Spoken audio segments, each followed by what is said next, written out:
पहिला तर मी माझ्या सर्व मतदार बांधवांना धन्यवाद देतो, त्यांचं आभार मानतो, अभिनंदन करतो आणि माझे सर्व महायुतीतले कार्यकर्ते ज्याने ज्याने माझं काम केलेलं आहे ते ह्याला पात्र आहेत आणि माझे कुटुंबीय, माझी शिवसेना, युवासेना, महिला आघाडी ह्या सगळ्यांना मी मनापासून धन्यवाद देतो, त्यांचा आभार मानतो। कोणच एकटा काय करू शकत नाही आहे। जर सर्व सहकारी कार्यकर्ते पदाधिकारी जर बरोबर असले तर असा विजय संपादन करू शकतो आपण। अजून आम्हाला एक 8-9 हजार मतं मिळायला पाहिजे होती, त्याची आता आम्ही शोध घेतो का कमी पडलीत। कारण आम्ही जर कुठं कमी नाही पडलो तर आम्हाला मतं का अजून विजयाला कमी पडलीत। कारण आम्हाला 26,000च्या फरकामध्ये जो विजय झालेला आहे तो माझं टार्गेट होतं 35,000च्या फरकामध्ये होतं। पण असो, आम्ही समाधानी आहोत, आनंदी आहोत आणि पुन्हा एकदा मतदार बांधवांचा आभार मानतो।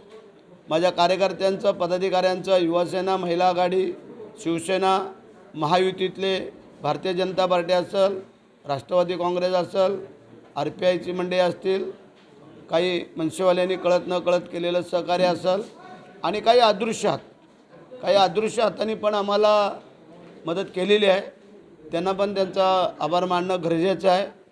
कारण मंडळी, मी मगाशी सांगितल्याप्रमाणे भरत शेटने कधीच दुजाभाव केला नाही आहे, त्याचं फळ चौथ्यांदा निवडून देण्यामध्ये मला मिळालं।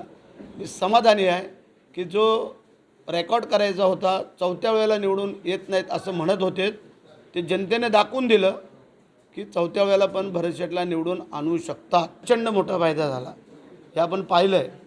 दिग्गज मंडळी काँग्रेसवाले इतर पक्षाचे झोपलेत आणि जे आता मी तू करत होते ते आता कुठं आहेत काय माहिती नाही।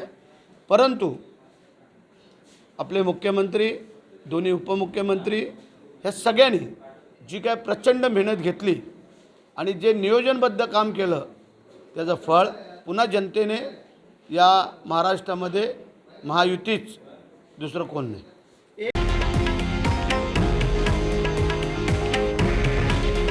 हे आहे देशातील नंबर 1 न्यूज नेटवर्क आणि आपण पाहत आहात TV9 मराठी। काळजी तुमची, हित महाराष्ट्राचं।